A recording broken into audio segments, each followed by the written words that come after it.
नमो नमः. मी दया जोशी. संस्कृत अध्ययन या यूट्यूब चॅनलवर आपल्या सगळ्यांचं स्वागत.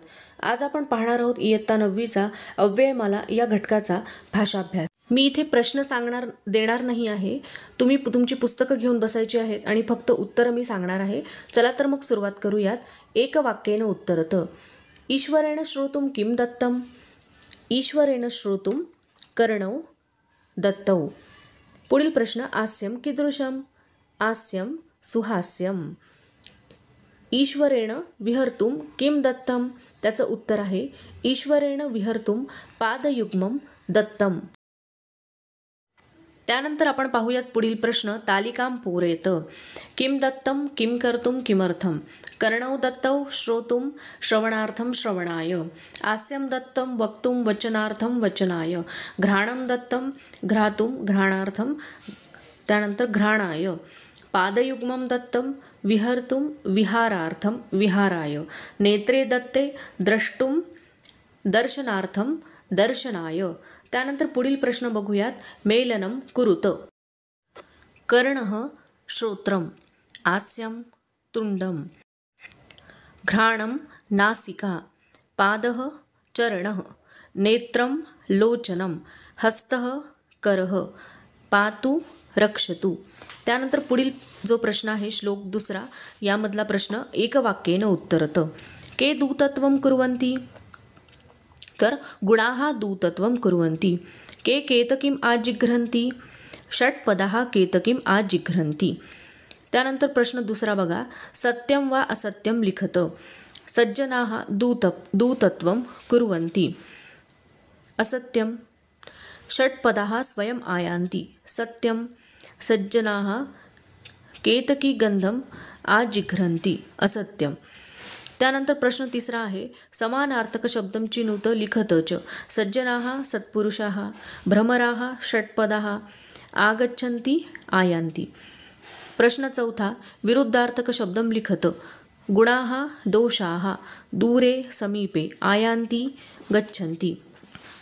त्यानंतर पुढील प्रश्न आहे श्लोक तिसरा जो आहे त्यामधला एक वाक्येनं उत्तरत. मी तुम्हाला इथे प्रश्न देणार नाही आहेत, फक्त त्याची उत्तरं तुम्हाला देणार आहे. प्रश्न तुम्ही तुमच्या पुस्तकात बघायची आहेत. तर बघा प्रश्न. एक वाक्येनं उत्तरत. धेनवाः किं भुक्त्वा दुग्धम यच्छन्ति. त्याचं उत्तर असं आहे धेनवाः शुष्काणि तृणानि भुक्त्वा दुग्धम यच्छन्ति. धेनवाः जलाशयात् किं पिबन्ति. धेनवाः जलाशयात् तोयं पिबन्ति. लोकमातराः काः. धेनवाः लोकमातराः सन्ति. प्रश्न दुसरा आहे. श्लोकात त्वांत अव्यय चित्वा लिखत. भुक्त्वा आणि पीत्वा. त्यानंतर प्रश्न तिसरा आहे. वाक्यतः कर्ता कर्म क्रियापदमचे अन्विष्यत लिखत च. तर बघा धेनवः हा कर्ता आहे. त्यानंतर दुग्धम हे कर्म आहे आणि यच्छन्ति हे क्रियापद आहे. प्रश्न चौथा. एकवचने परिवर्तयत. वाक्य असं आहे बघा. लोकमातराः धेनवाः शुष्काणि तृणानि खादन्ति. तसं एकवचनामध्ये परिवर्तन होईल. लोकमाता धेनू शुष्काणि तृणानि खादति. त्यानंतर श्लोक चौथा. एक वाक्येन उत्तरत. मनुजेन किं न कर्तव्यम. मनुजेन त्याचं उत्तर आहे मनुजेन परसंतापम न कर्तव्यम. प्रश्न दुसरा. मनुजेन कुत्र न गंतव्यम. त्याचं उत्तर मनुजेन खलमंदिरम न गंतव्यम. प्रश्न तिसरा. मनुजेन किम अनुसर्तव्यम. मनुजेन सतां वर्त्म अनुसर्तव्यम. त्यानंतर तालिकां पूरयत. धातू दिलेला आहे बघा क्रू. त्याचं त्वांत किंवा लेबंत रूप लिहायचं आहे. तर ते होईल क्रू. याचं रूप होईल कृत्वा. त्यानंतर त्याचं नय रूप तर दिलेलंच आहे. त्यानंतर गमगच्छ धातू आहे तर त्याचं त्वांत आहे गत्वा. त्याचं नयरूप होईल अगत्वा. त्यानंतर उत्सृज. सृज धातू आहे तर त्याचं लेबंत रूप होईल उत्सृज. कारण इथे सोपसर्ग धातू असल्यामुळे लेबंत त्याला लागेल आणि नयरूप तर दिलेलंच आहे अनुत्सृज. त्यानंतर प्रश्न तिसरा. श्लोकात अधोदत्त शब्दानां कृते समानार्थक शब्दम चित्वा लिखत. गृहं गेहं किंवा मंदिरम. दुष्टः खलः. मार्गः वर्त्म. स्तोकम अल्पम. भूरी बहु. त्यानंतर श्लोक पाचवा बघा. श्लोकात लेबंतव्य आणि चिनुत. लेबंतव्ये कोणकोणती आहेत तर विहस्य आणि विहाय. आपला श्लोक पाचवा सुरू आहे. त्यानंतर प्रश्न दुसरा आहे त्यातला योग्यम रूपम चिनुत. षष्ठी तर त्याचं काय येईल देवस्य, चतुर्थी गेहाय आणि प्रथमा अहम.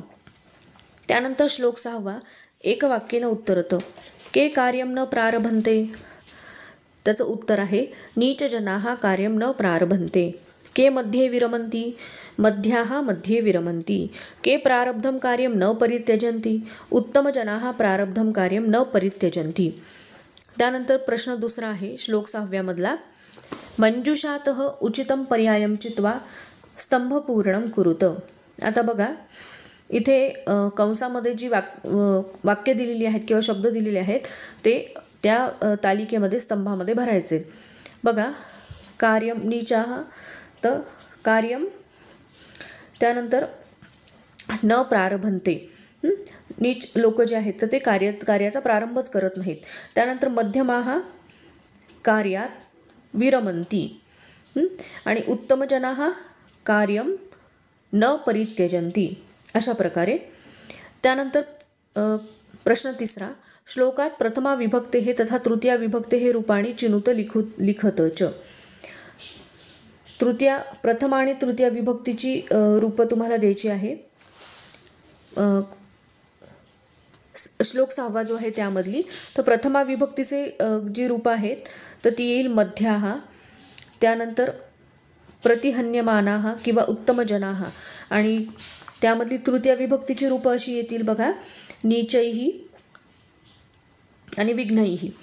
त्यानंतर प्रश्न चौथा आहे पदपरिचयम कुरुत. तर आता विरमन्ति यामध्ये वि रम हा धातू आहे. वि हा उपसर्ग, मूलधातू रम, त्याचा लकार आहे लट लकार, पुरुष आहे प्रथम पुरुष आणि वचन बहुवचन. त्यानंतर परित्यजन्तीमध्ये परि हा उपसर्ग आहे, त्यज हा धातू आहे, लकार आहे लट लकार आणि पुरुष आहे प्रथम पुरुष आणि वचन बहुवचन. पाचवा प्रश्न वर्णविग्रहम कुरुत प्रारभ्य. तर हे वर्णविग्रहम कुरुत जे आहे तर ते तुम्हाला माहिती की त्यातलं स्वर आणि व्यंजन आणि स्वर हे वेगवेगळं करायचं असतं. ते पण मी इथे तुम्हाला देते आहे सोडवून, ते फक्त तुम्ही बघा आणि तशा प्रकारे प्रयत्न करा. त्यानंतर श्लोक 7 आहे तर त्याची प्रश्न उत्तर एकवाक्येनं उत्तरत. स्थानभ्रष्टः केकेन शोभन्ते. तर दंतः केशः नखः नरः स्थानभ्रष्टा न शोभन्ते. त्यानंतर किं विज्ञाय मतिमान स्वस्थानं न परित्यजेत. त्याचं उत्तर आहे नराः स्थानभ्रष्टाः न शोभन्ते इति विज्ञाय मतिमान स्वस्थानं न परित्यजेत. त्यानंतर प्रश्न दुसरा आहे समानार्थक शब्दैः वाक्यं पुनर्लिखत. स्थानभ्रष्टः दंतः केशः नखः नरः न शोभन्ते. आता इथे बघा दंतः साठी आपण शब्द वापरू शकतो दाडकः किंवा आदंशः वगैरे किंवा हालुः अशा प्रकारे. त्यानंतर केशहासाठी शब्द वापरू शकतो मूर्धारूहः. त्यानंतर नखासाठी करजाः कराग्रजाः अशा प्रकारे आणि नराहासाठी मनुष्यः अशा प्रकारे शब्द वापरू शकतो समानार्थक शब्द. त्यानंतर प्रश्न तिसरा आहे श्लोकात प्रथमा विभक्ते हे रूपानी चित्वा लिखत. तर दंतः केशः नखः नरः ही सगळी प्रथमा विभक्तीचीच रूप आहेत. त्यानंतर श्लोक 8 एकवाक्येनं उत्तरत. नरः किं न त्यजेत. तर नरः स्वोद्योगम न त्यजेत. अनुद्यमेन किं प्राप्तुं न शक्यते. अनुद्यमेन तिलेभ्योऽपि तैलं प्राप्तुं न शक्यते. त्यानंतर प्रश्न दुसरा आहे सत्यम असत्यम वा इति लिखत. नरः दैवं संचिंतयेत असत्यम. नरः उद्यमं संचिंतयेत सत्यम आणि तिलेभ्यः तैलं प्राप्यते सत्यम. तिळापासून तेल आपल्याला काढता येतं. त्यानंतर प्रश्न तिसरा आहे अमरकोश पंक्तीम लिखत.